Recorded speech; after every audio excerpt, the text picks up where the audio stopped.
Assalamu alaikum. Today topic is who is Allah? Allah is the Arabic word for God, the one and only true God.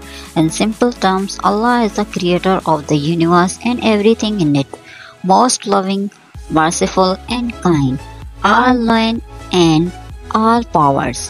One who is always with us, guide and protecting us. One who is beyond human understanding yet close to our hearts. In Islam, Allah is considered the same God worshipped by prophets like Adam, Ibrahim, Moses, Jesus, and Muhammad, peace be upon them all. Think of God like a loving parent who provides for us, guide us, forgive us, and we make mistakes. Want the best for us is always there for us.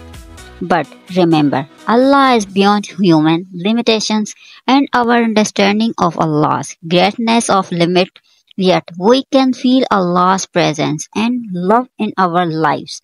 And that's what makes it so beautiful. That is Allah.